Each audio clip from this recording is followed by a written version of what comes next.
Alhamdulillah kita bertemu kembali dalam rangka mengikuti kegiatan KII atau Kajian Islam Ilmiah yang saat ini membahas kitab Fathul Qawiyil Matin yang pada hari ini akan membahas tentang lanjutan dari pembahasan kemarin yaitu mengenai hadis kedua. Sekarang kita membahas tentang rukun iman. Dan yang akan dibahas oleh Ustadz kita, Ustadz Dani Nur Salim Harun, hafizahullah, dan alhamdulillah beliau sudah ada di antara kita. Mungkin saya sapa dulu. Assalamualaikum Ustadz. Waalaikumsalam warahmatullahi wabarakatuh. Bagaimana kabar Ustadz? Alhamdulillah wa syukurillah. Baik insyaallah. Baik. Diingatkan kepada peserta yang belum mengisi absensi agar mengisi absensi terlebih dahulu, dan sebelum disampaikan pematerian diingatkan kepada para peserta untuk menyimak dan mencatat materi yang akan disampaikan. Tidak berlama-lama lagi, pada Ustadz falyatafaddal mashkur. Bismillahirrahmanirrahim. Assalamualaikum warahmatullahi wabarakatuh. Innal hamdalillah nahmaduhu wa nasta'inuhu wa nastaghfiruh wa na'udzu billahi min syururi anfusina wa min sayyiati a'malina. May yahdihillahu fa huwal muhtad wa may yudlil falan tajida lahu waliyyan mursyida. Asyhadu an la ilaha illallah wahdahu la syarika lah wa asyhadu anna Muhammadan abduhu wa rasuluhu la nabiyya wa la rasula ba'dah. Allahumma salli wa sallim wa barik ala nabiyyina Muhammadin wa ala alihi wa sahbihi wa man tabi'aha bi ihsanin ila yaumiddin. Ya ayuhan nasu taqu rabbakum alladhi khalaqakum min nafsin wahidatin wa khalaqa minha zawjaha wa batha minhuma rijalan katsiran wa nisaa'a wattaqullaha alladhi tasaaluna bihi wal arham innallaha kana 'alaikum raqiba. Amma ba'd. Fa inna asdaqal hadithi kitabullah wa khairal hadi hadi Muhammadin sallallahu alaihi wasallam wa syarrul umuri muhdatsatuha wa kullu muhdatsatin bid'ah wa kullu bid'atin dhalalah wa kullu dhalalatin finnar. Ikhwati wa akhwati rahimani warahmatullah. Alhamdulillah sampai ke tanggal 7 Zulhijjah tahun 1443 Hijriah ini Allah Subhanahu wa taala masih memberikan kita kesempatan untuk menambah amal-amal kita kepada Allah Subhanahu wa taala, sekali kesempatan untuk mengurangi dosa-dosa kita agar mendapatkan pengampunan dari Allah Subhanahu wa taala. Kemudian salawat dan salam kita sampaikan kepada Nabi kita Muhammad sallallahu alaihi wasallam yang telah memberitahukan kepada kita bahwa 10 hari terbaik yang ada dalam sepanjang tahun itu adalah 10 hari di awal bulan Zulhijjah, maka marilah kita manfaatkan dengan sebaik-baiknya. Ikhwati wa akhwati rahimakumullah, pada kesempatan sore hari ini kita akan melanjutkan pembacaan kitab Fathul Qawiyil Matin fi Syarhil Arba'in wa Tatimmatul Khamsin yang ditulis oleh Syekh Abdul Muhsin bin Ahmad Al-Abbad Al-Badr hafizahullah taala. Kita masih pada hadis yang kedua, yaitu hadis Jibril. Dan sekarang masuki kepada syarah yang baru, yaitu tentang iman kepada kitab. Di sini Syekh Abdul Muhsin hafizahullah taala mengatakan wal imanu bil kutubi at-tasdiqu wal iqrar bi kulli kitabin anzalahu Allah ala rasulin min rusulih. Beriman kepada kitab-kitab itu artinya adalah mempercayai dan mengakui dengan setiap kitab yang Allah turunkan kepada setiap rasul Allah Subhanahu wa taala, wa'tiqadu annaha haqqun. Kemudian meyakini bahwa setiap kitab yang diturunkan kepada Rasul Allah Subhanahu wa taala itu adalah benar isinya, benar adanya. Wa annaha munazzalatun ghairu makhluqatin. Dan bahwasanya kitab Allah itu adalah diturunkan oleh Allah Subhanahu wa taala dari langit kepada malaikat dan bukan makhluk Allah Subhanahu wa taala. Nah, baik. Ini ada 2 poin yang penting. Pertama, bahwa kita meyakini setiap kitab Allah itu benar. benar adanya dan benar isinya. Namun, nah ini ada poin penting juga yang harus kita ketahui, bahwa benar pada masanya. Ya, benar pada masanya. Seperti kitabnya Nabi Musa, Taurat, benar pada masanya. Kitab Nabi Isa, Injil itu benar pada masanya. Kitab Nabi Daud, Zabur, benar pada masanya. Suhuf Ibrahim, benar pada masanya. Kenapa kita harus katakan benar pada masanya?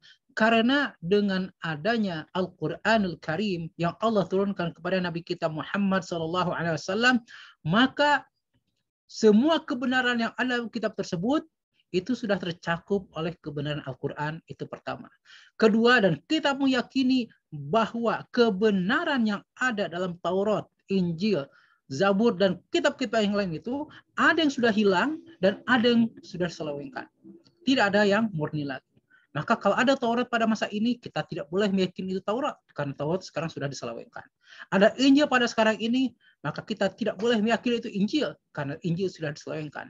Yang benar sekarang ini hanyalah tinggal Al-Quran Al-Karim. Itu poin pertama. Poin kedua, bahwa semua kitab Allah adalah wahyu dari Allah Subhanahu wa taala. Allah turunkan melalui malaikat Jibril kepada para rasulnya, dan bukan makhluk. Ini wajib. Barang siapa yang meyakini salah satu dari kitab Allah itu adalah makhluk, maka dia sudah kafir. Saya ulangi lagi, ini poin penting dalam akidah. Barang siapa yang meyakini salah satu dari kitab Allah adalah makhluk, maka dia kafir.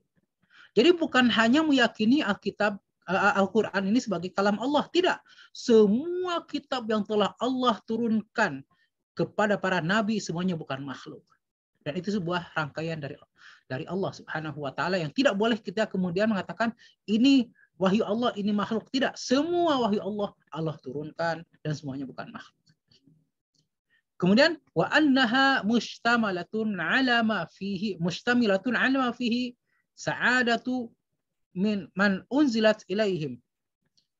Dan semua kitab-kitab Allah itu mencakup perkara-perkara yang akan membawa kebahagiaan kepada kaum yang diturunkan kitab tersebut. Jadi kalau kita merasa kurang bahagia, berarti kita kurang berhubungan dengan Al-Quranul Karim. Kalau kita merasa hidup kita sengsara, berarti kita jauh dari Al-Quranul Karim.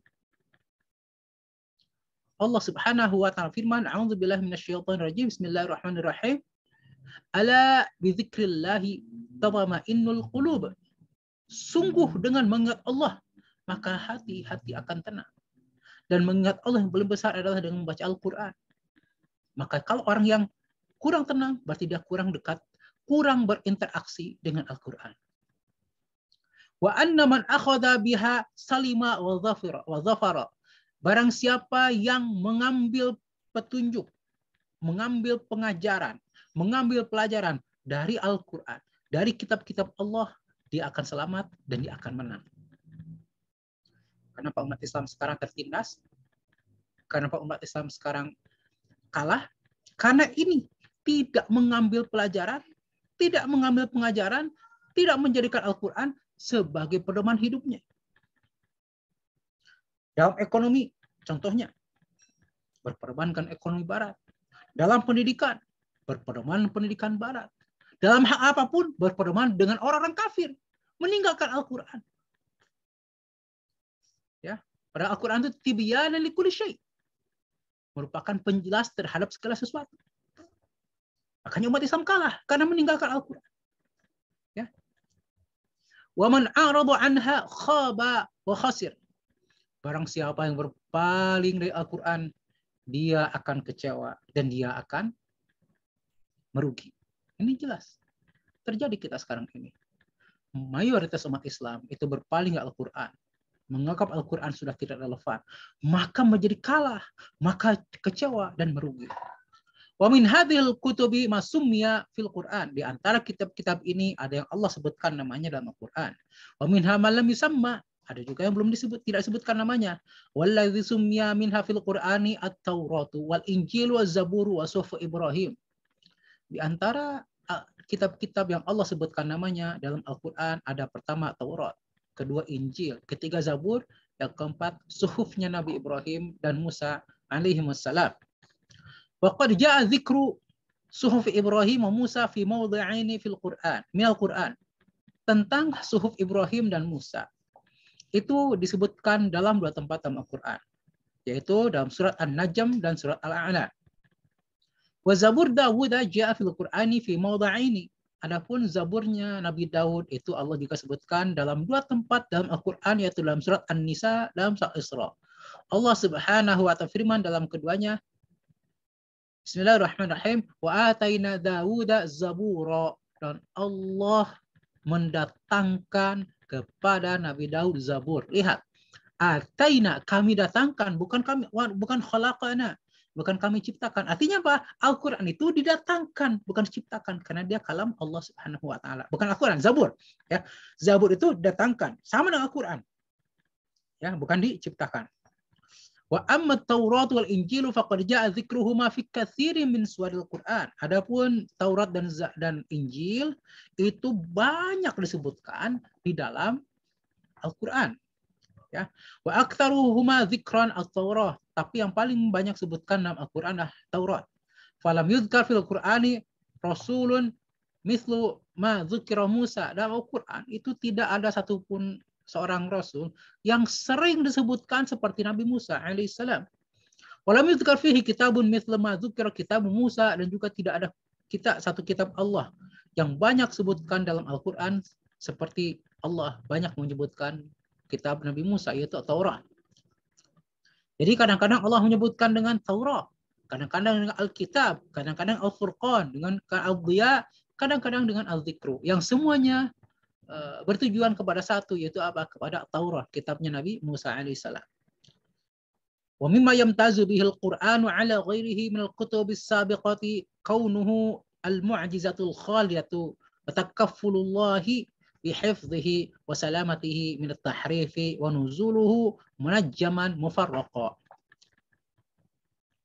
Keistimewaan Al-Quran dibandingkan dengan kitab-kitab lainnya. Pertama, bahwasanya Allah Subhanahu wa ta'ala ya menurunkan atau mengutus seorang manusia, yaitu Nabi Muhammad SAW, ya, sebagai manusia pilihan yang berdakwah kepada seluruh umat manusia. Kita tahu setiap rasul sebelum Nabi Muhammad SAW itu hanya diutus kepada kaumnya saja. Tapi Nabi Muhammad SAW diutus untuk seluruh umat manusia.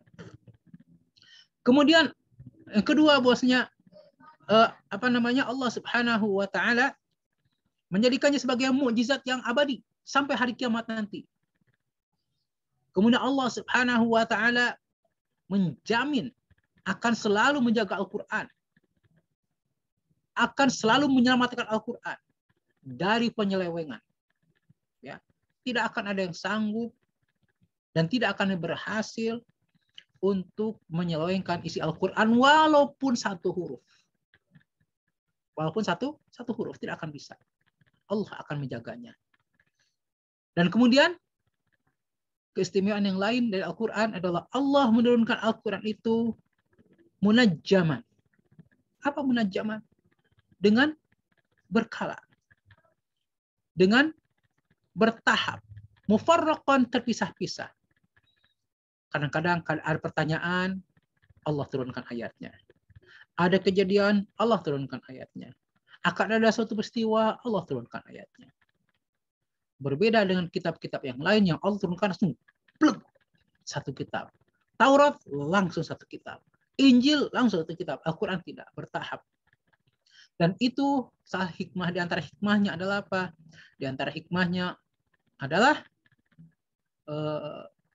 Allah Subhanahu wa ta'ala menjadikan Al-Quran mudah untuk dihafal oleh para sahabat karena diturunkan secara bertahap, ya, dan juga akhirnya mudah dihafal oleh umat Islam yang setelahnya.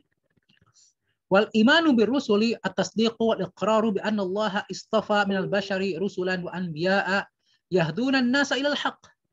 Adapun beriman kepada rasul-rasul artinya adalah memercayai dan menetapkan bahwa Allah Subhanahu wa taala sudah memilih dari kalangan umat manusia ada rasul-rasul, ada nabi-nabi yang mereka bertugas untuk memberikan hidayah atau memberikan petunjuk kepada umat manusia menuju kebenaran. Wa yukhrijunahum minadh-dhulumati ilan nur. Dan tugas para rasul dan nabi adalah mengeluarkan manusia dari kegelapan, kesesatan menuju cahaya Islam, cahaya Allah Subhanahu wa taala. Allah Subhanahu wa ta'ala firman, Allahu yastafi minal malaikati rusulan wa minan nas. Allah sudah memilih di antara malaikat-malaikat ada yang menjadi utusan-utusan, demikian juga di antara manusia ada yang menjadi utusan. Bagaimana dengan antara jin? Nah, disebutkan wal jinnu laisa fihim rusul. Adapun jin tidak rasul dalamnya. Wal fihim an-nuzur. Tapi ada nuzur. Apa nuzur? Nuzur adalah pemberi peringatan. Mereka bukan rasul, tidak diutus oleh Allah Subhanahu wa taala, tapi mereka menjadi wakil para nabi dan rasul pada masanya. Allah Subhanahu wa taala firman, "Wa idza sarafna ilaika nafara minal jinni yastami'una al-Qur'an, falamma hadaruhu qalu ansitu, falamma qudiya wallaw ila qaumihim munzirin." Ketika kami palingkan kepada engkau hai Muhammad sallallahu alaihi wasallam sekelompok jin yang mereka menyimak Al-Qur'an. Ketika mereka hadir di hadapanmu wahai Muhammad SAW, mereka berkata, ansitu, simaklah, dengarkanlah baik-baik Al-Qur'an dibacakan.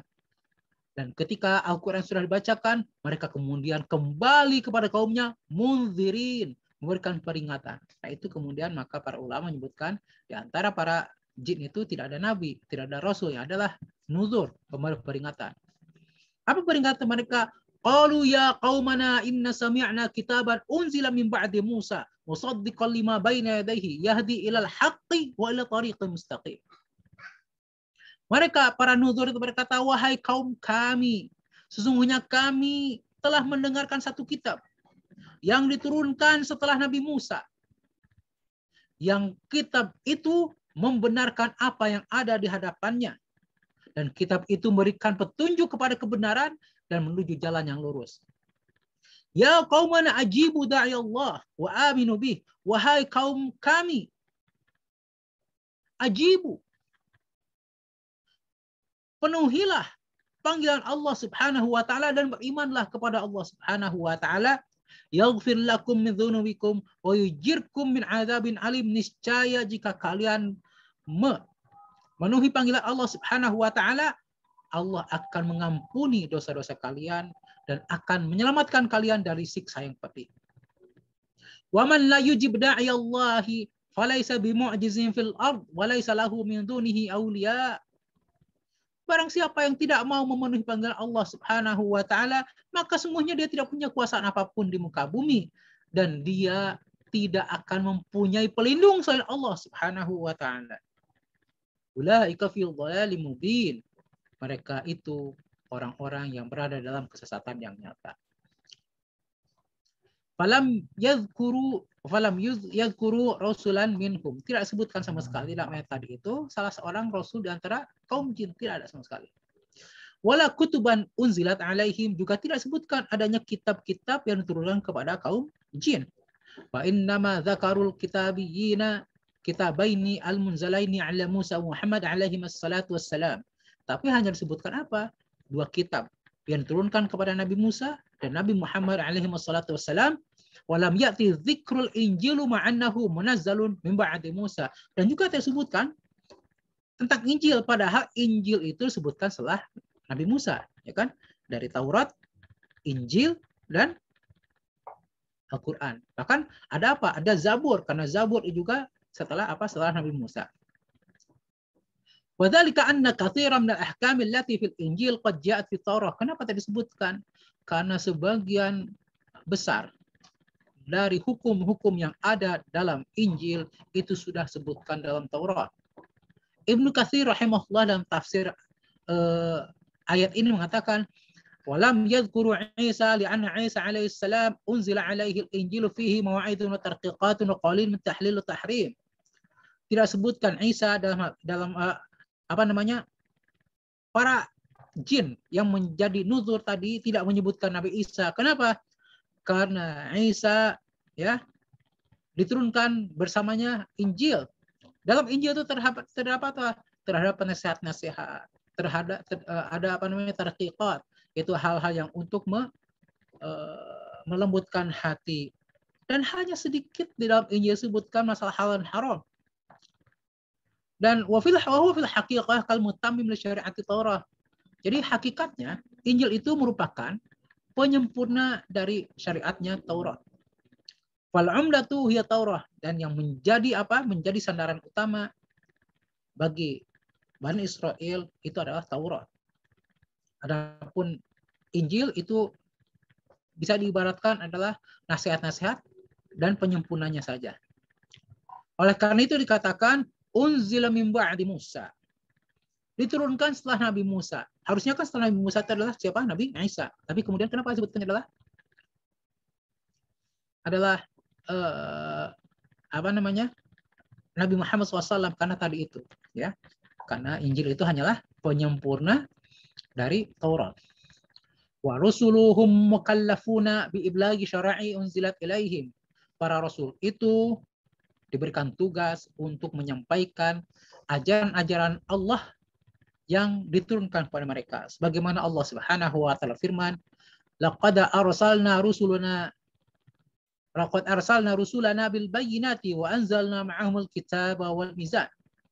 Sungguh kami telah mengutus rasul-rasul kami dengan bayyinat. Ya, bayyinat di sini adalah apa? Ajaran-ajaran yang jelas. Dan kami turunkan bersama mereka kitab-kitab dan timbangan-timbangan. Wal kitabun jinsin yuradu bihi al-kutub. Alkitab di sini merupakan jenis, maksudnya adalah kitab-kitab, bukan hanya satu kitab saja, tapi banyak kitab. Wal anbiya humul ladzina uhiya ilaihim bi ayyi ballighu syari'atan sabiqah. Para nabi itu adalah orang-orang yang diberikan wahyu oleh Allah Subhanahu wa taala untuk menyampaikan syariat Rasul sebelumnya. Ya. Sebagaimana Allah Subhanahu wa taala, inna anzalna taurata fihi hudan wa nur. Sungguhnya kami sudah turunkan Taurat. Di dalam Taurat itu ada petunjuk, ada cahaya. Yahkumu bihan nabiyyuna alladzina aslamu lilladzina hadu wa rabbaniyun. Yang kemudian para nabi berhukum dengan Taurat tersebut. Ya, kepada orang-orang yang berserah diri, kepada orang-orang yang lilladzina hadu, orang-orang yang bisa dikatakan ini adalah orang Yahudi atau orang-orang yang mendapatkan hidayah, wa rabbaniyun, dan para orang-orang rabbani, wal ahbar, dan juga para pemuka agama orang-orang kaum Yahudi, bimastafidhu min kitabillah, atas kitab Allah yang sudah mereka hafal. Maksudnya apa? Maksudnya di sini Allah Subhanahu wa taala menurunkan para nabi itu adalah untuk menyampaikan ajaran Rasul sebelumnya. Jadi perbedaan antara Nabi dan Rasul, bahwa Allah Subhanahu wa taala menjadikan Rasul atau mengutus Rasul dengan syariat baru yang menghapus syariat Rasul sebelumnya. Adapun Nabi itu Allah utus untuk menyampaikan dan menetapkan syariat Rasul yang sebelumnya yang sudah mulai dilupakan. Ya, itu perbedaan antara Nabi dan Rasul. Waqad qama ar-rusulu wal anbiya'u bitablighi ma umiru bitablighihi 'ala at-tamami wal kamal. Para nabi dan rasul itu sudah menyampaikan perkara-perkara yang diperintahkan oleh Allah Subhanahu wa taala untuk disampaikan secara sempurna dan sampai selesai. Sebagaimana Allah Subhanahu wa taala firman, "Fahal 'ala rusuli illa al-balaghul mubin." Para rasul itu tidak punya tugas kecuali hanya menyampaikan dengan nyata. Artinya para rasul itu tidak ada kekuatan untuk memberikan hidayah, hanya menyampaikan. Demikian juga para dai. Ya, para dai di mana-mana pun itu tugasnya hanyalah menyampaikan hidayah dengan Allah Subhanahu wa taala. Kemudian Allah firman, wasiqal ladzina kafaru ila jahannam zumara hatta idza ja'uhu futihat abwabuha wa qala lahum khazanatuha alam ya'tikum rusulun minkum yatluna 'alaikum ayati rabbikum wa yunzirunakum liqa'a yawmikum hadza qalu bala walakin haqqat kalimatul 'adzabi 'alal kafirin. Dan ketika orang-orang kafir itu diseret menuju neraka, ya. Dan ketika mereka sudah sampai di gerbang neraka dan pintu neraka sudah dibuka, maka penjaga neraka mengatakan, bukankah sudah datang kepada kalian utusan-utusan Allah yang membacakan kepada kalian ayat-ayat pencipta kalian, ayat-ayat Tuhan kalian, dan memberikan peringatan kepada kalian tentang hari pertemuan ini? Ini pertanyaan tidak perlu jawaban. Ini pertanyaan merupakan sebuah celaan kepada orang-orang yang masuk neraka. Kok bisa kalian sudah diberikan Rasul yang memberi peringatan kepada kalian tentang datangnya hari ini, tapi kalian kok masih bisa masuk ke neraka? Itu gimana ceritanya? Maka mereka menjawab, qalu bala. Ya, sudah datang para Rasul yang memberi peringatan kepada kami. Tapi sudah ditetapkan bagi kami, bagi orang-orang kafir, siksa ini. Kenapa? Karena mereka tidak mau mengikuti peringatan dari para rasul. Imam Az-Zuhri mengatakan, manallahu azza wa jalla ar-risalah wa ala rasulillah SAW al-balagh wa alaina taslim. Allah Subhanahu wa taala sudah memberikan kita karunia berupa risalah Allah, berupa agama Allah Subhanahu wa taala. Tugas Rasulullah SAW hanyalah menyampaikan. Dan tugas kita adalah menerimanya. Dan kemudian kita juga menyampaikan. Ya. Tugas kita adalah menerima dan menyampaikan juga. Kemudian Imam Bukhari meriwayatkan dalam kitab sahihnya, dalam bab tauhid, tentang firman Allah Subhanahu wa taala, ya ayyuhar rasulu balligh ma unzila ilaika min rabbik wa illam taf'al fama ballaghta risalatah. Wahai Rasul, sampaikan apa yang sudah Allah turunkan kepadamu. Jika kau tidak melakukan, maka engkau belum menyampaikan risalah kami. Ya. Jadi tugas para Rasul adalah apa? Menyampaikan. Tugas kita pun apa? Menyampaikan. Kalau kita sudah yakin itu, maka sebenarnya tidak perlu ada perdebatan panjang. Ya. Itu dalam masalah akidah. Apalagi dalam masalah fikih. Ya, apalagi dalam masalah fikih. Contoh sekarang. Puasa Arafah besok atau Sabtu. Nah, ada ulama yang menyatakan besok. Karena apa? Karena di Mekah itu besok wukufnya. Ada yang mengatakan hari Sabtu. Karena apa? Karena hilal di Indonesia itu menunjukkan hari Sabtu. Pilih yang mana? Silahkan. Karena di Indonesia tidak ditetapkan kapan, silahkan. Indonesia hanya menyatakan hilalnya menunjukkan hari Sabtu. Puasa Arafahnya. Tapi Indonesia tidak kemudian mengatakan semua harus puasanya hari Sabtu dan lebarannya atau Idul Adha-nya semua hari Ahad. Tidak demikian. Maka di sini berlapang dada. Tidak usah gontok-gontokan, ya. Tidak perlu. Mendingan kita nanti nyatai bersama, ya lebih enak. Insya Allah. Ya sih udah siap-siap tuh beli tusuk satenya. Baik. Warusulu minhum man qussa fil Quran wa minhum man lam yuqassas. Di antara para rasul itu ada yang kisahnya Allah sebutkan dalam Al-Quran. Ada juga yang tidak sebutkan, dan itu paling banyak. Ya, di antara para rasul itu yang tidak sebutkan dalam Al-Quran lebih banyak. Kenapa? Di antara hikmahnya, karena Allah sayang kepada kita. Ya, yang Allah ceritakan saja banyak yang belum hafal namanya. Coba kita tanya di antara 22 orang yang hadir di sini, 25 nabi dan rasul ada yang sudah hafal namanya belum? Nah, pasti cengengesan ya. Bahkan mungkin lebih hafal para pemain MU ya daripada para nabi dan rasul. Nauzubillah min dzalik. Sampai dengan apa? Transfernya kemana? Karirnya gimana? La haula wala quwata illa billah. Kita ini umatnya MU, umatnya Nabi Muhammad SAW ya. Apalagi kalau sebutkan semuanya, itu kitab mau sebesar apa kitab Allah nanti besarnya. Ya, 30 juz saja itu seseringnya satu bulan tidak selesai kita baca. Apalagi kalau sebutkan semua. Ya. Dan kan kemudian Allah sebutkan adalah yang memang ibrohnya paling besar buat umat Islam. Ya, yang paling besar ibrohnya seperti Nabi Yunus, Nabi Musa, jelas itu paling banyak ya, Nabi Ibrahim, Nabi Yahya, Isa dan segala macam itu karena ibrohnya paling besar buat umat Islam. Sebagaimana Allah Subhanahu wa ta'ala firman, "Wa rusulan qad qasasnahum 'alaika min qablu wa rusulan lam naqasushum 'alaik." Dan para rasul ada yang sudah kami sebutkan kisahnya sebelumnya. Dan ada rasul-rasul yang tidak kami sebutkan kepada kamu. Ya.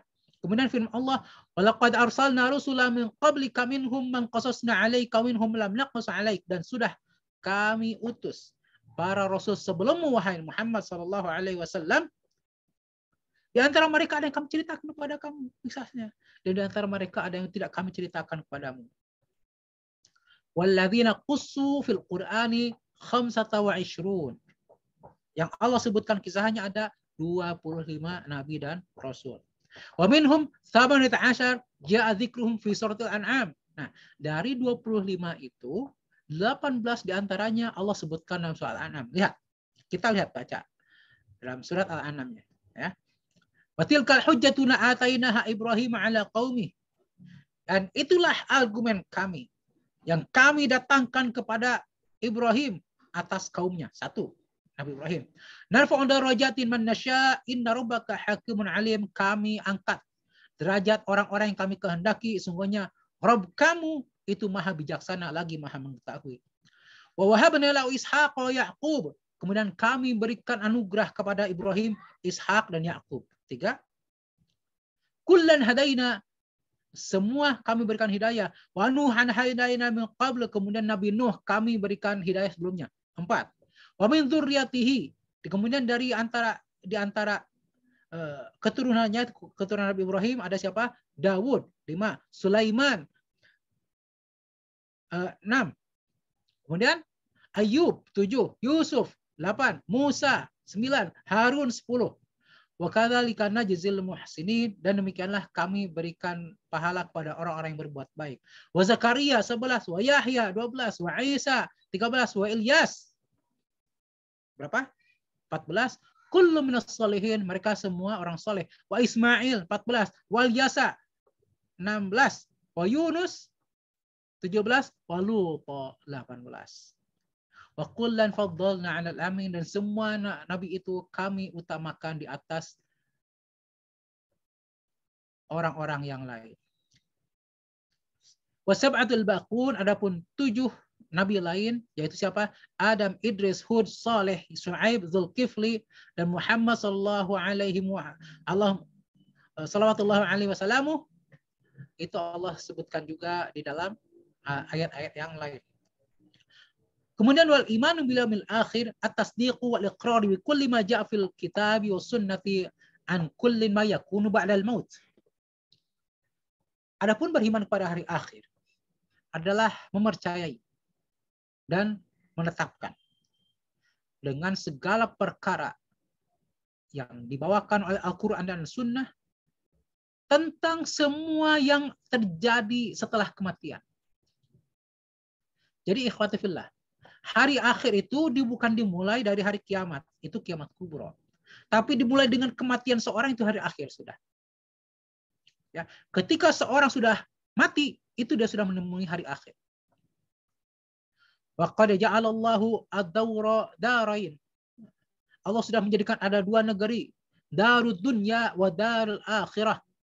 Ada negeri dunia, ada negeri akhirat. Wal haddul fasilu baina hataini daraini al-mautu wan nafkhu fis sur alladhi yahsulu ba'da mauti man kana hayyan fi akhir dunya. Yang menjadi pembeda antara negeri dunia dan negeri akhirat, pertama adalah kematian, yang kedua adalah ditutupnya sangkakala. Kapankah itu? Ketika semua yang hidup di akhir dunia ini sudah mati semuanya. Wa kullu man mata qamat qiyamatuh, dan semua yang sudah mati dibangkitkan kembali. Wantaqala min daril amali ila daril jaza. Pada saat itu mereka berpindah dari negeri di mana mereka masih bisa beramal pada negeri di mana mereka hanya akan melihat balasan dari amalan-amalan mereka selama di dunia. Wal hayata ba'da mauti hayatan. Kehidupan setelah kematian di dunia itu ada dua kehidupan. Pertama, hayatun barzakhiyatun. Pertama adalah kehidupan di alam barzakh. Wahya ma bainal mauti wal ba'thi, yaitu alam antara kematian dengan setelah dibandingkan nanti hari kiamat. Wal hayatu ba'dal mauti wal hayatul barzakhiyati la ya'lamu haqiqataha illallah. Kehidupan setelah mati dan juga alam barzakh tidak ada yang tahu hakikatnya seperti apa kecuali Allah Subhanahu wa taala. Jadi ikhwati fillah, walaupun kita menggali kuburan orang yang sudah meninggal dunia, kita memasang CCTV pun di dalam, kita tidak akan bisa melihat kehidupan barzakh. Kenapa? Karena itu sudah lain alam dengan kita. Sudah lain alam. Makanya alam barzakh itu tidak berhubungan dengan liang kubur. Tidak. Walaupun orang matinya dibakar sekalipun, atau mati tenggelam dan kemudian dimakan ikan sehingga tidak ketemu lagi. Atau seperti seminggu yang lalu daerah Cileunyi ada sebuah rumah, ya, yang saya 2 kali melewati rumah itu sambil berkuda, ya. Rumah itu memang sudah lama kelihatan tidak dihuni. Itu rumah sudah lama tidak dihuni. Saya 2 kali ya lewat berkuda ke situ. Ya, seminggu lalu ada orang saudaranya datang ke sana. Pas buka pintu apa? Ditemukan tengkorak di situ.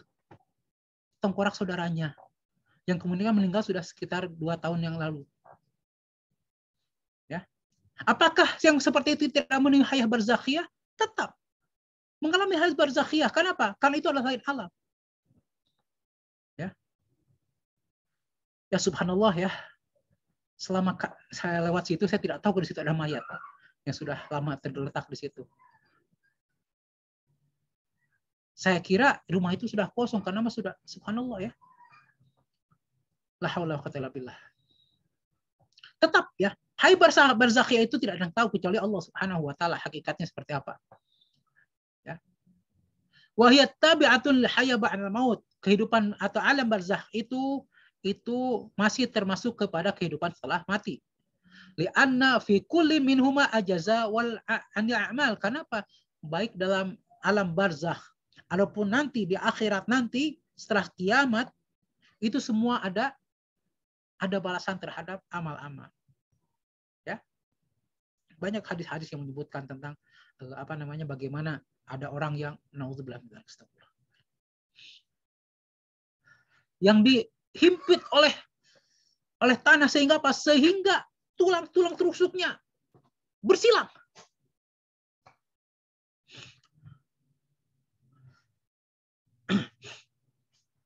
Ada yang datangi orang-orang berburuk rupa, yang matanya meleleh, dampi kelabang ular. Ya itu merupakan amal-amal buruknya selama di akhirat. Itu ayam barzakh. Dan yang paling mengerikan adalah apa? Adalah neraka yu'raduna ghuduwwan wa asila. Yaitu diperlihatkan setiap pagi dan sore. Ini tempatmu di neraka. Allahu la quwwata illa billah. Sebagaimana ada nikmat alam kubur. Ketika alam kubur dilapangkan sejauh mata memandang. Diberikan hadiah-hadiah oleh anak-anak yang soleh. Mendapatkan hadiah dari amal jariahnya selama di dunia. Itu merupakan perkara gaib.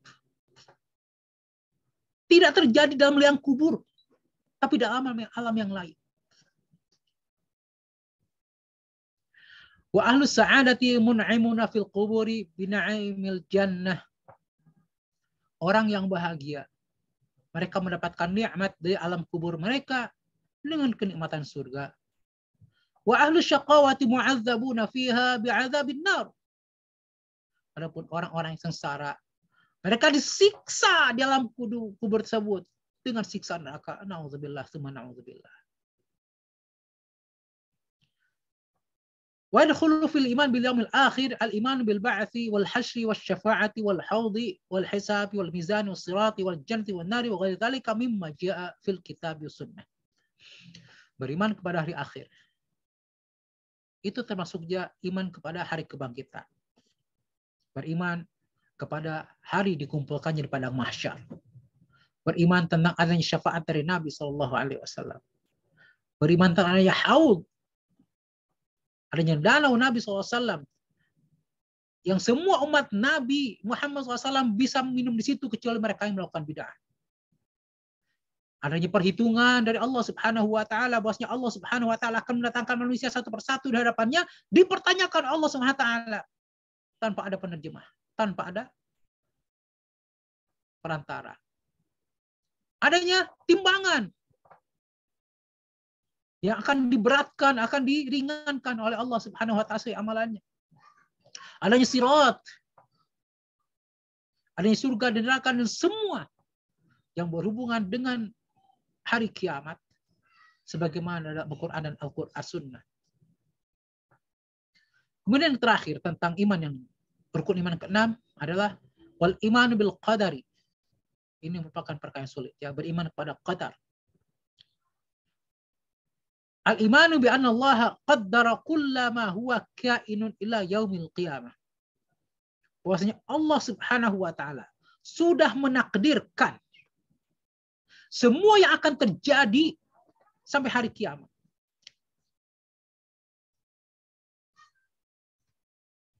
Beriman kepada takdir ini termasuk perkara yang sulit untuk dipelajari.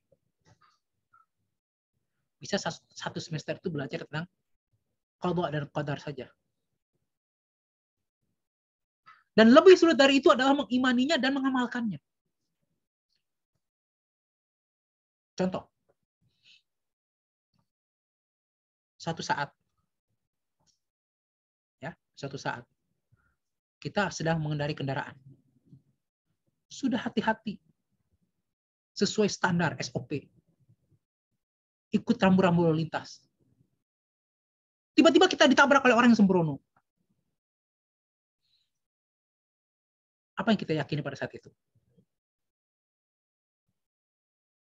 Kalau kita beriman kepada qadar, kita langsung mengatakan, Inna lillahi wa inna ilaihi raji'un.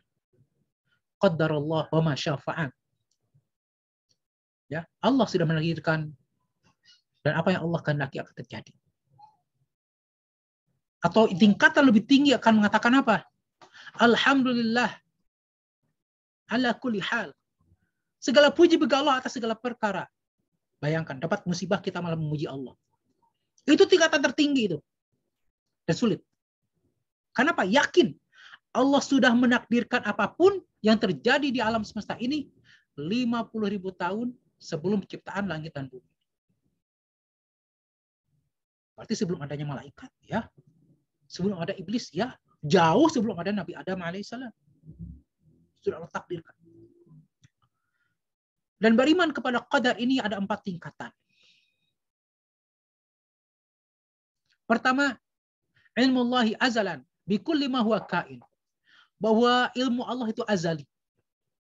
Artinya azali apa? Ya, sudah tetapkan, sudah ada dari dulu.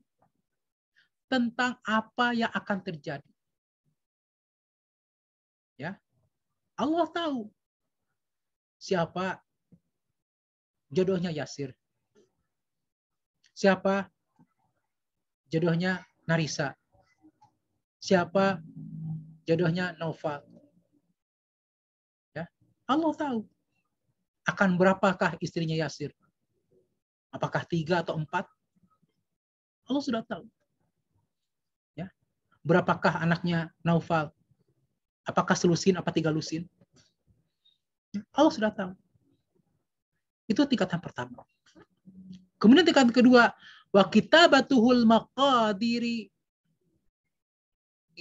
qabla khalqis samawati wal ardi bi 5,000 sanah. Kemudian ilmu Allah itu dituliskan oleh qalam, ya. Karena dalam sebuah hadis disebutkan yang pertama kali Allah ciptakan qalam. Kemudian Allah firmankan qalam itu uktub, tulislah. Kalau mengatakan wa ma aktub, apa yang saya tulis? Maka Allah suruh menuliskan segala yang akan terjadi sampai hari kiamat nanti. Dan itu Allah tuliskan kapan? Qabla khalqis samawati wal ardi bi 5,000 sanah.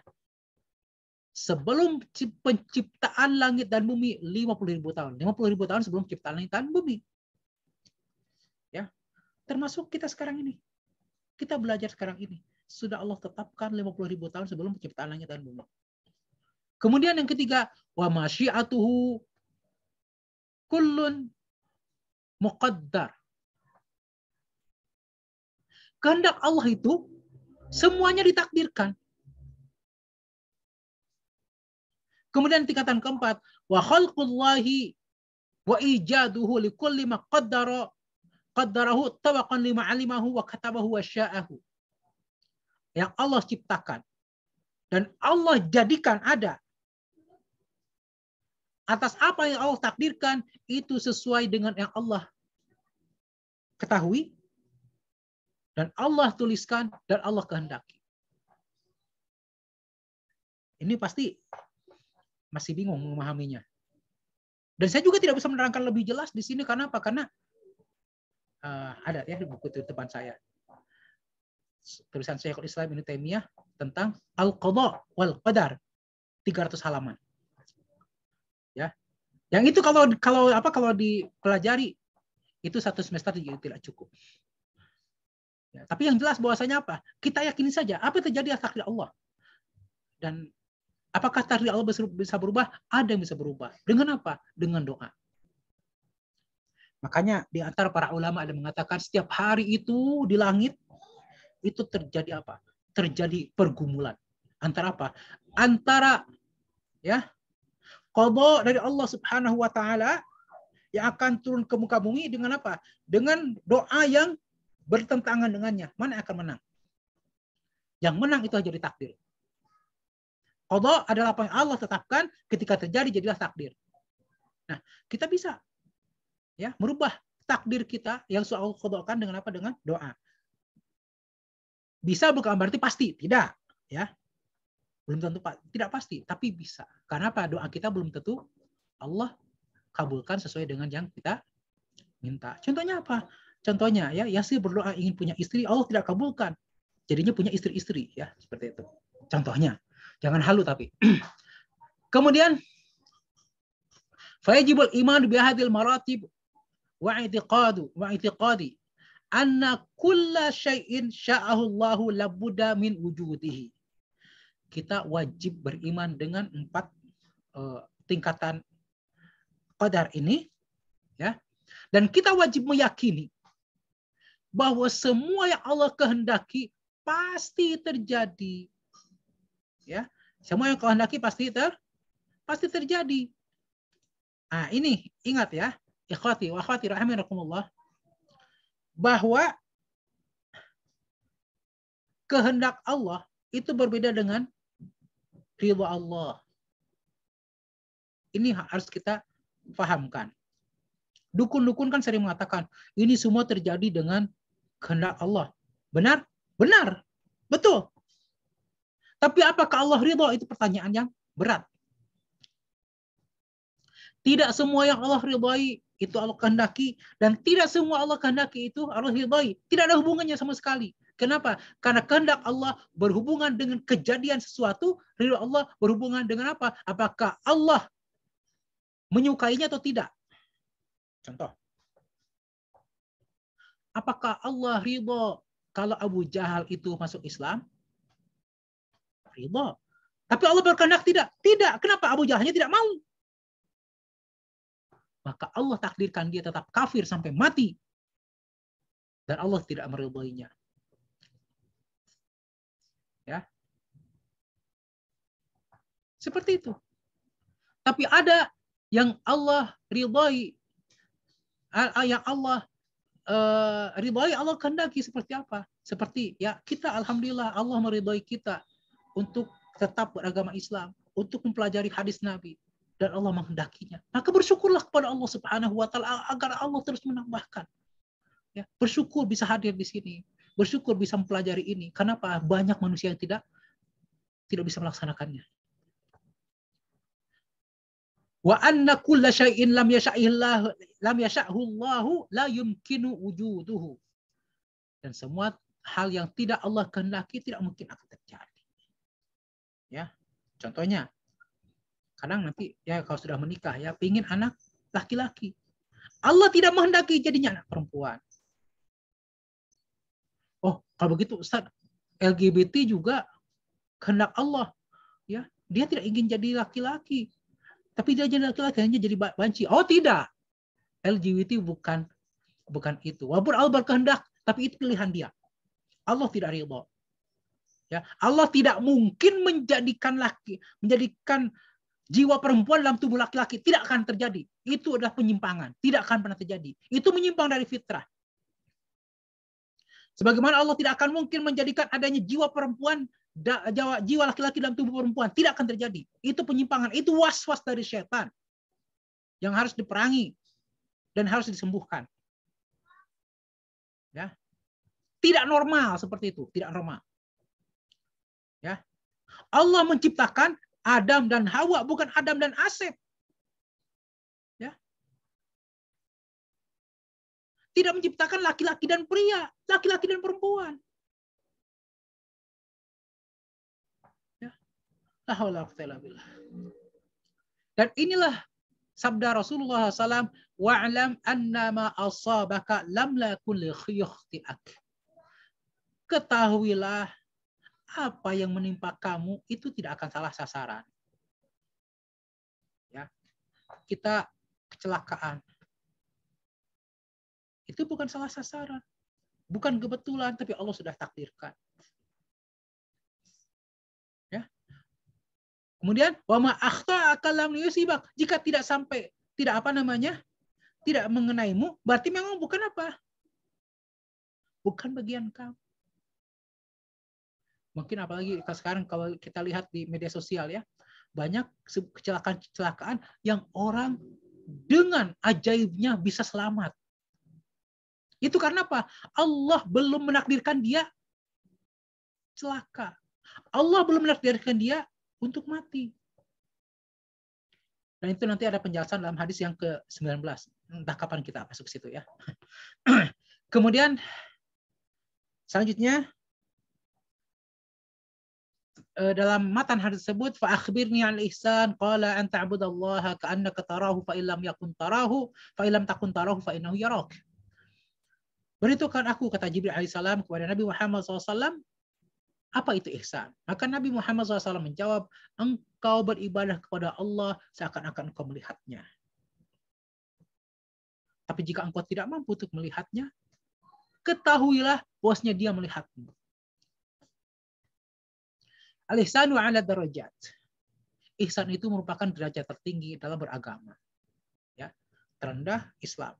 Kedua, iman. Ketiga, ihsan. Itu derajat paling tinggi. Itu termasuk orang bertakwa. Sudah baik ihsan. Wadunahu darajat iman. Di bawahnya adalah iman. Dan di bawahnya lagi adalah derajat Islam. Wa kullu mu'minin muslimun. Setiap orang beriman pasti Islam. Wa kullu muhsinin mu'minun muslimun. Setiap orang ihsan itu pasti mukmin dan muslim. Wa laisa kullu muslimin mu'minan muhsinan, dan tidak setiap orang yang sudah menyatakan Islam itu beriman dan berihsan. Hal itu sebagaimana Allah sebutkan dalam surat Al-Hujurat, qalatil a'rabu amanna. Orang-orang Arab Badawi, orang-orang Arab pedalaman itu mengatakan, kami sudah beriman. Qul lam tu'minu. Katakan kalian baru beriman, walakin qulu aslamna, tapi kalian baru masuk Islam. Walamma yadkhulul imanu fi qulubikum, dan iman itu belum sampai masuk pada hati-hati kalian. Wajah fi hadzal haditsu bayanu uluwi darajat ihsan fi qawlihi an ta'budallaha ka'annaka tarahu. Dalam hadis ini ada penjelasan tentang betapa tingginya derajat ihsan. Ketika Nabi SAW bersabda, ihsan itu adalah engkau beribadah kepada Allah seakan-akan engkau melihatnya. Maksudnya apa? An ta'budahu ka'annaka waqifun baina yadayhi tarahu. Engkau beribadah kepada Allah Subhanahu wa taala seakan-akan engkau berdiri di hadapan Allah dan melihatnya. Wa man kana kadzalika fa innahu ya'ti bil ibadati 'ala at-tamim wal kamal. Barang siapa yang beribadah seakan-akan berdiri di hadapan Allah, dia pasti akan beribadah dengan sesempurna mungkin. Ikhwati wa akhwati rahimakumullah. Mari kita coba gambarkan dalam kehidupan sehari-hari kita. Contohnya kita sedang ujian. Ya. Contohnya ketika sedang ujian. Ketika Ummun Nufus, dulu ketika masih kuliah ya, sedang ujian. Dan pengawas berdiri di hadapan anti. Kira-kira bisa tenang nggak ujiannya? Noleh kiri kanan. Coba Yasir ketika ujian. Pengawasnya berdiri pas depan meja Yasir. Kira-kira masih bisa noleh kiri kanan nggak, atau merasa ini dipatok, nggak bisa kemana-mana? Harusnya kita ke sholat kita seperti itu kalau udah ihsan. Bahkan untuk garuk-garuk pun ketika ada pengawas depan kita itu kita kan seperti, wah, seperti itulah harusnya ketika kita menghadap Allah Subhanahu wa taala. Kita akan melaksanakan dengan sesempurna mungkin, tidak akan dengan sembarangan. Wa illam yakun ala hadhil hal fa alaihi ay yastash'ira anna Allah muttali'un alaihi la yakhfa minhu khafiyah. Jika memang tidak bisa merasakan Allah Subhanahu wa taala berada di hadapannya, maka hendaklah dia mencoba untuk merasakan bahwa Allah melihatnya, bahwa tidak ada satupun yang tersembunyi dari Allah Subhanahu wa taala. Fa yahdharu ayyarahu haitsu nahahu. Maka dia hati-hati, jangan sampai Allah melihatnya sedang melakukan perkara yang dilarang oleh Allah Subhanahu wa taala. Wa ya'mala 'ala ayyarahu haitsu amarah, dan dia berusaha agar apa? Agar Allah melihatnya ketika dia melakukan perintahnya. Jadi kalau kita tidak bisa merasakan Allah berada di hadapan kita, sambil melihat kita, maka seakan-akan Allah melihat kita melalui CCTV ada di mana-mana. Sehingga kita hati-hati. Ya, jangan sampai kemudian melakukan perkara yang Allah murkai. Lalu kemudian Jibril bertanya lagi, fa akhbirni 'anis sa'ah, beritahukan aku tentang hari kiamat. Maka Nabi SAW menjawab, mal mas'ul anha bi'alam minas sa'il. Orang ditanya tidak lebih tahu daripada yang bertanya. Jadi tidak ada satupun orang yang tahu tentang kiamat, sampai Jibril alaihissalam pun tidak tahu kiamat. Jadi siapa yang tahu? Ikhtasallahu bi'ilmis sa'ah. Allah mengkhususkan ilmu tentang kiamat, hanya dirinya yang tahu. Fala ya'lamu mata taqumus sa'atu illa Allah Subhanahu wa ta'ala. Tidak ada yang tahu kapan kiamat itu terjadi kecuali Allah Subhanahu wa taala. Oleh karena itu Allah Subhanahu wa taala firman, "Innallaha 'indahu 'ilmus sa'ah." Hanya Allah yang tahu tentang ilmu kapan kiamat terjadi. Itu sebenarnya yang menjadi intinya. Wa yanzilul ghaitha, Allah menurunkan hujan. Wa ya'lamu fil arham, Allah mengetahui apa yang terjadi dalam rahim. Wa ma tadri nafsu madza taksibu ghadan, Suatu jiwa tidak tahu apa yang didapatkannya di besok hari. Wa ma tadri nafsun bi ayyin tamut. Dan manusia tidak ada yang tahu kapan, di mana dia akan mati. Innallaha alimun bidzat, alimul khabir. Sesungguhnya Allah Maha mengetahui dan Maha memberikan, Maha mengetahui kabar-kabar. Apakah di antara antum ada yang tahu akan mati di mana? Tidak. Ya. Sebagaimana putra dari Bapak Gubernur kita, ya, almarhum Eril, ya. Siapa yang tahu bosnya dia datang ke Swiss adalah untuk menjemput kematiannya. Tapi itu sudah Allah tetapkan. Allah sudah tetapkan takdir. Tidak perlu diratapi. Tapi kita doakan semoga Allah SWT mengampuninya. Benar Allah firman, wa 'indahu mafatihul ghaibi la ya'lamuha illa hu. Allah punya kunci-kunci perkara gaib yang tidak tahu kecuali Allah Subhanahu wa taala. Di antara kunci yang gaib itu adalah apa? Minha ilmu sa'ah, yaitu ilmu tentang datangnya kiamat. Dalam Sahih Bukhari, hadis nomor 4778 dari Abdullah bin Umar berkata, Nabi SAW bersabda, mafatihul ghaibu khamsah.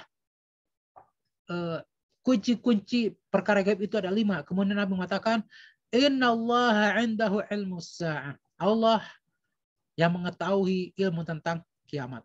Kemudian Allah firman, yas'alunaka 'anis sa'ati ayyana mursaha. Mereka bertanya kepadamu kapan kiamat terjadi. Qul innama 'ilmuha 'inda rabbi. Katakan, ilmunya itu hanya pada Allah. La yujalliha liwaqtiha illahu. Tidak ada yang bisa mengetahui kapan terjadinya kecuali Allah Subhanahu wa taala. Thaqulatis samawati wal ardu la ta'tikum illa baghtah. Itu ilmu tentang apa namanya? Tentang kiamat itu berat bagi langit dan bumi, dan kiamat itu terjadi kepada kamu itu secara tiba-tiba. Ya. Jadi intinya bahwasanya banyak orang yang tidak tahu tentang kiamat, tapi kebanyakan manusia. Ya. Kebanyakan orang, semua manusia tahu bahwa kiamat itu akan terjadi. Dan itu ilmunya di sisi Allah Subhanahu wa taala, tapi kebanyakan manusia tidak mengetahuinya. Wajah fi sunnati anna sa'ata taqumu yaumul jum'ah. Dalam hadis sebutkan hari kiamat terjadi hari Jumat. Subhanallah, besok hari Jumat ya. Amma min ayyi sanah, adapun tahun berapa? Wa fi ayyi syahr min as-sanah, dan bulan apa dalam tahun tersebut? Wa fi ayyi jum'atin min asy-syahr, dan Jumat keberapa dalam bulan tersebut? Fala ya'lamu dzalika illallah. Tidak ada yang tahu kecuali Allah Subhanahu wa taala. Dalam Sunan Abu Dawud, hadis nomor 1046 dari Abu Hurairah radhiyallahu anhu berkata, Rasulullah sallallahu alaihi wasallam bersabda, khairu yaumin tala'at fihi syamsu yaumul jumu'ah. Hari terbaik di mana terbit matahari adalah hari Jumat. Kenapa? Fihi khuliqa Adam, hari Jumat Adam diciptakan. Wa fihi uhbita, pada hari Jumat juga diturunkan ke bumi. Wa fihi tiba alaih, pada hari Jumat juga Allah menerima taubatnya. Wa fihi mata, pada hari Jumat juga Nabi Adam meninggal dunia. Wa fihi taqumus sa'ah, pada hari Jumat kiamat terjadi. Wa ma min dabatin wahya masihatu yaumil jum'ah min hitusbihu hatta tatlu'a syams. Ya, nanti ada binatang melata, ya.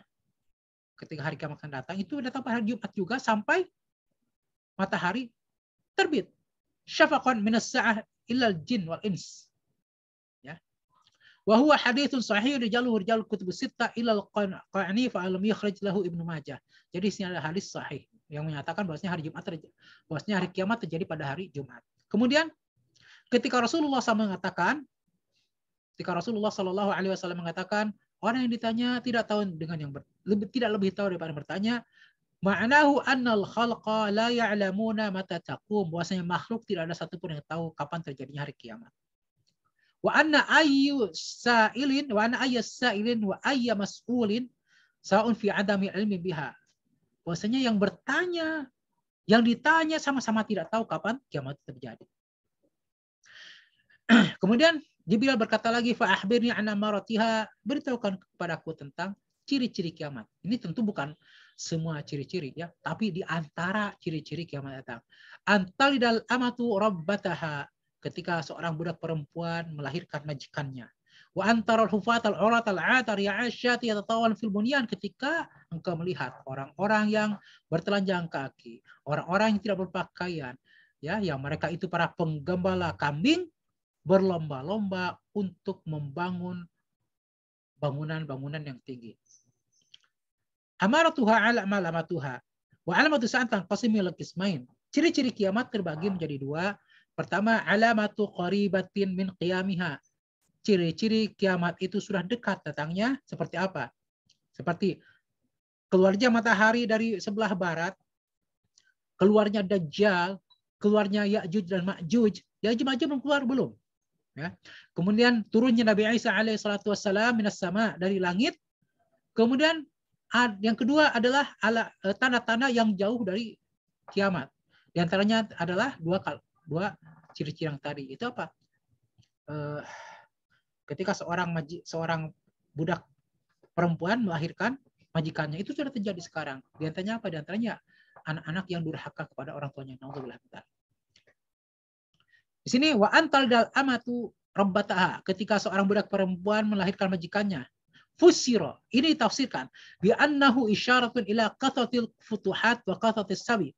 Ada mengatakan bahwasanya sudah banyak negeri yang sudah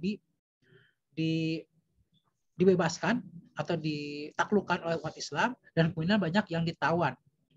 Kenapa? Karena di antara tawanan-tawanan perempuan itu ada yang kemudian digauli oleh tuannya, maka kemudian melahirkan. Fatakunu ummu walad. Fatakunu ummu walad. Nah, wa yakunu waladuha min manzilati sayyidiha. Jadi gini, ya. Dalam Islam, jika seorang budak perempuan itu boleh digauli karena dia barang, ya. Boleh digauli tanpa dinikahi. Namun ketika kemudian si budak perempuan itu punya anak, maka anaknya dinasabkan kepada tuannya. Berarti anak tuan. Iya, anak tuannya. Sehingga dengan demikian, si budak perempuan yang digauli oleh tuannya tadi, itu menjadi apa? Menjadi ibu dari tuannya sendiri. Karena anaknya adalah anak tuannya. Ya, seperti itu. Kemudian juga ada wa fussira bi taghyir ahwali wa husulil uquq min al-aulad bi abaihim wa ummahatihim wa tasallutihim alaihim, dan juga ditafsirkan bahwasanya dengan apa terjadinya perubahan, ya, banyaknya yang durhaka dari anak-anak pada orang tuanya, hatta yakunal auladu ka'annahum sadatil abaihim wa ummahatihim, sehingga apa, anak-anak itu bagaikan majikan bagi ayah-ayah dan ibu mereka. Nauzubillah. Kita sudah melihat sekarang ini, ya, ada orang anak yang membunuh ibunya, membunuh ayahnya, mengenai, nauzubillah min dzalik. Itu sudah tanda-tanda kiamat, ya. Kemudian yang tadi, ketika engkau melihat orang yang bertelanjang kaki, tidak berpakaian, para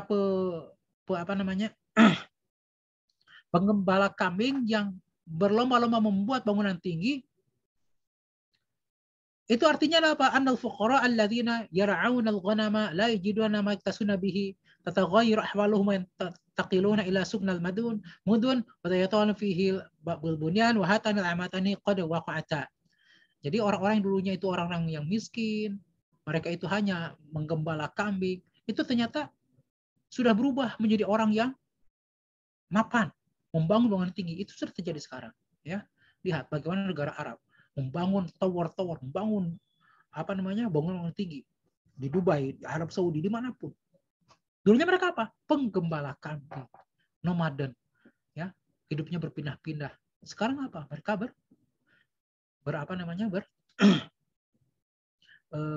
lomba-lomba membangun tinggi. Bahkan penggembala kambingnya sendiri pun, ya, coba antum bayangkan, penggembala kambing di negara Arab itu membawa pakannya pakai apa? Pakai Land Rover. Land Rover di sini sebagai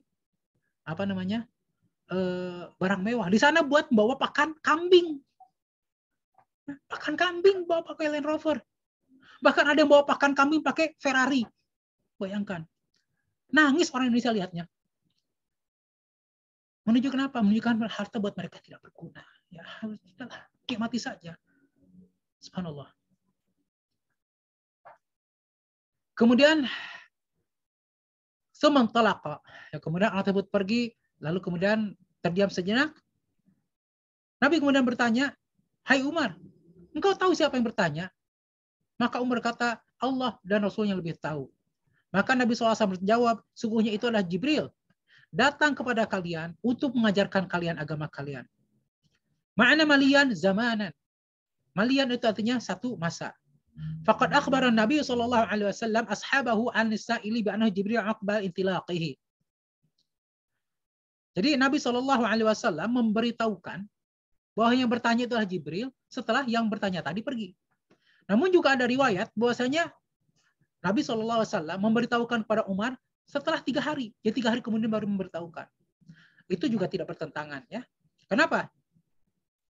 Boleh jadi Nabi SAW memberitahukan kepada yang hadir di situ, dan Umar tidak ada pada saat itu.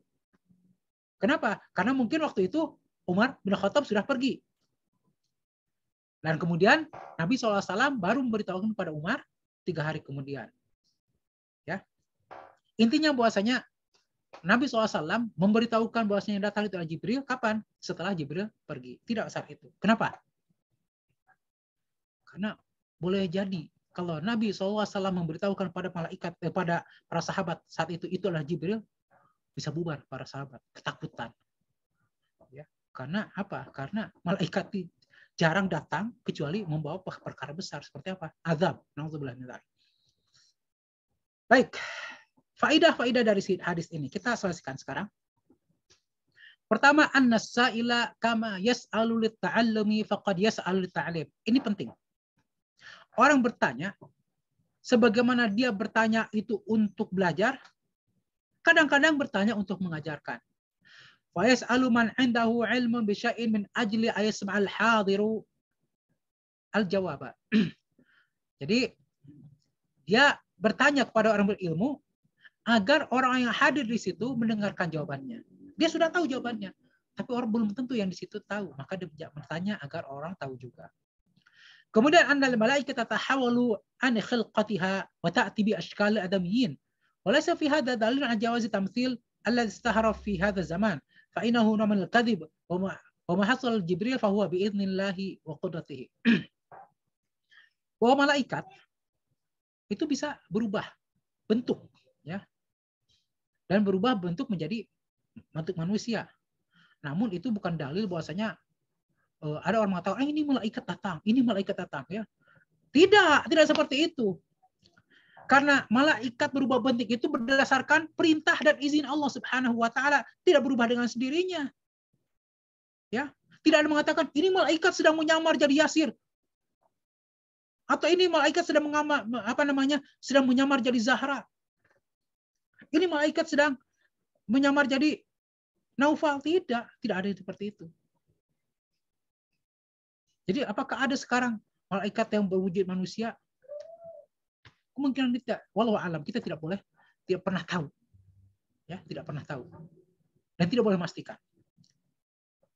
Kemudian yang ketiga, bayanu adabil muta'allimi 'alal mu'allim. Di situ juga ada penjelasan tentang adab orang belajar kepada gurunya.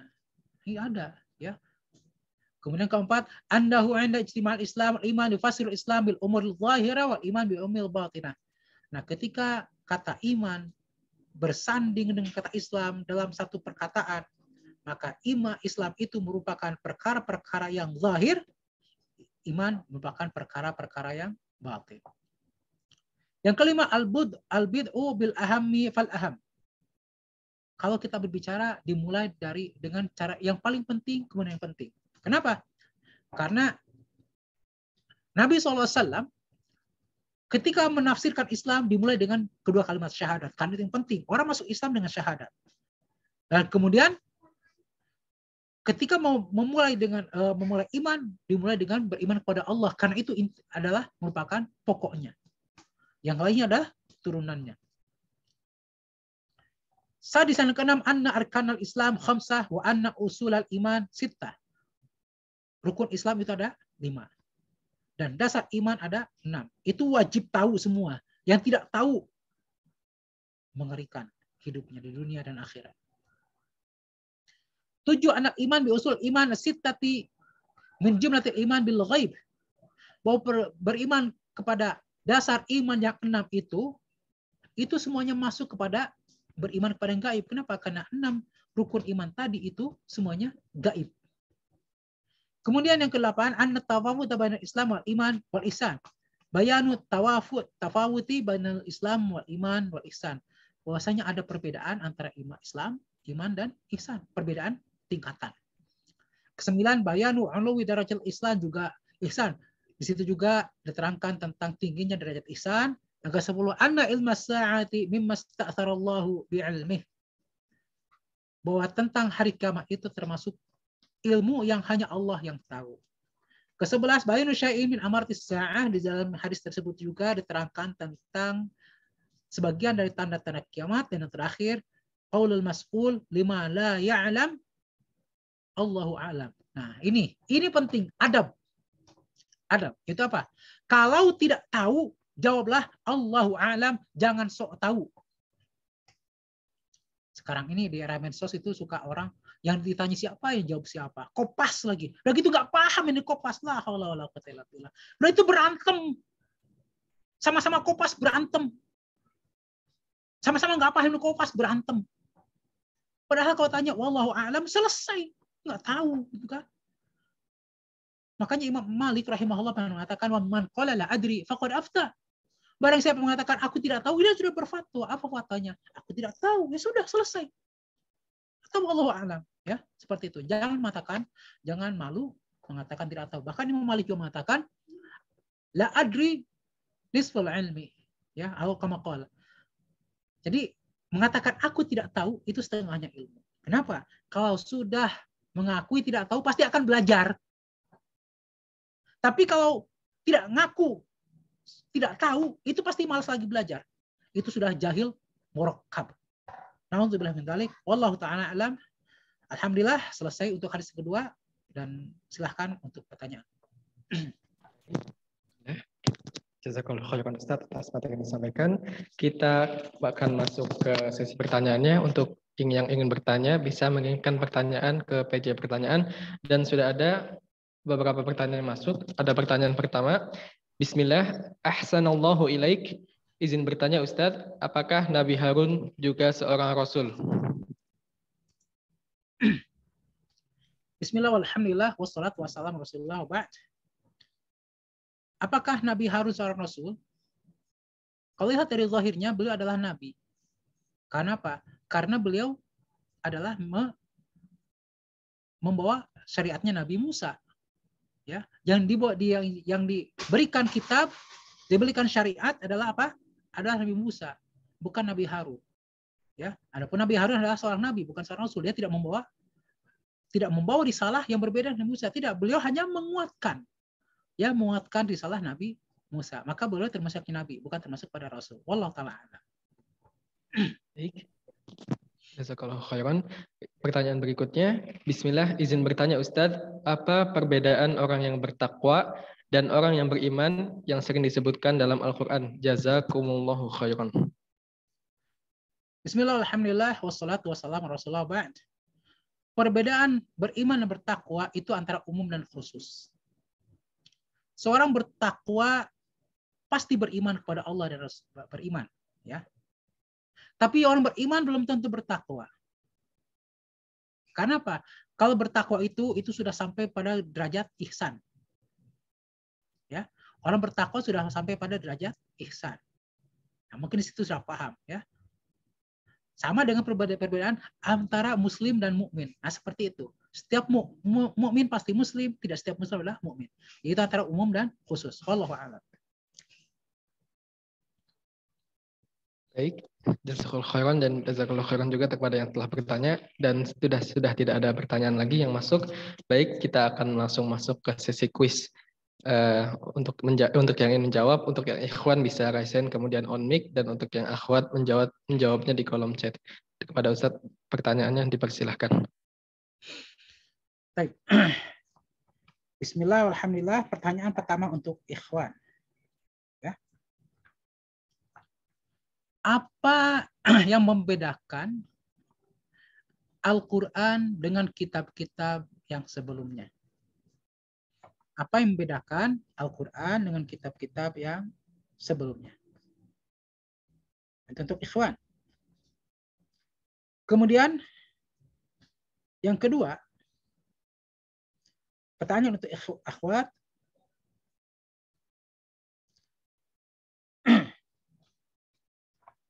sebutkan ciri-ciri kiamat yang Rasulullah SAW sebutkan di dalam yang Rasulullah SAW sebutkan di dalam hadis ini.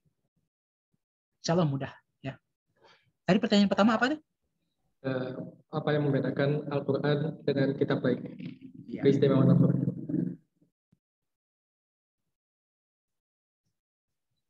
Baik, kepada yang ingin jawab, untuk yang ikhwan dipersilahkan untuk meraiskan, kemudian on mic, dan untuk yang akhwat bisa menjawab di kolom chat.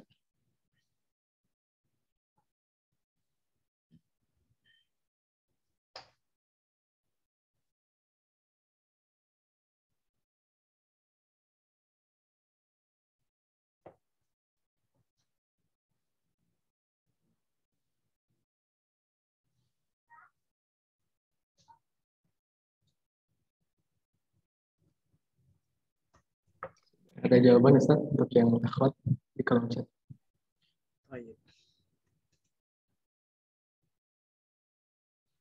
Ciri-ciri kiamat jauh. Budak perempuan melahirkan majikan, anak durhaka. Orang telanjang kaki tidak berpakaian dengan tinggi.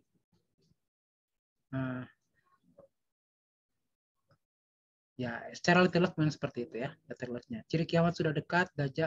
Nah, itu tidak disebutkannya karena itu tidak masuk ke dalam hadis ini ya.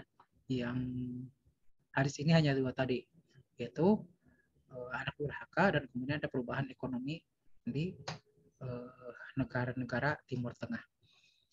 Baik, alhamdulillah untuk yang akhwat sudah terjawab. Tinggal untuk yang ikhwan.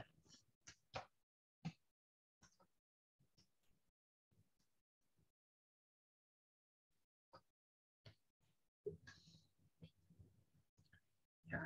Baik, untuk Kang Ento. Fadhal. Nah, bismillah. Perbedaannya Al-Quran dengan kitab-kitab sebelumnya, yang pertama Al-Quran itu dijaga oleh Allah sampai akhir, tidak berubah-ubah. Kemudian Al-Quran itu berlaku untuk seluruh umat, berbeda dengan kitab sebelumnya yang berlaku untuk umat-umat tertentu. Kemudian Al-Quran itu diturunkan berangsur-angsur atau bertahap, berbeda dengan kitab lain yang diturunkan sekaligus. Nah. Ada satu lagi yang kurang. Saya tidak. Satu lagi yang kurang.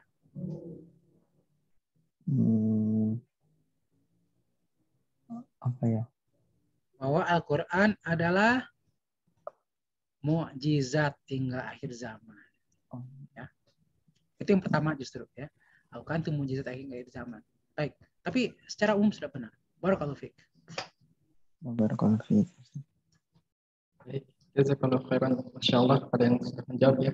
Dan alhamdulillah kita sudah melewati semua rangkaian acara pada sore hari ini. Saya ucapkan jazakallahu khairan kepada Ustadz khususnya dan juga kepada para hadirin, dan semoga ilmu ini dapat bermanfaat dan menjadi amal jariah bagi Ustadz dan juga bermanfaat bagi kita semua. Demikian untuk kajian KI pada sore hari ini. Semoga kita dapat dipertemukan kembali pada pertemuan berikutnya, insya Allah. Untuk mengakhiri pertemuan pada sore hari ini, mari kita membaca doa kafaratul majlis. Subhanakallahumma wa bihamdika asyhadu an la ilaha illa anta astaghfiruka wa atubu ilaik. Sekali lagi saya ucapkan terima kasih. Jazakallahu khairan. Barakallahu fiikum.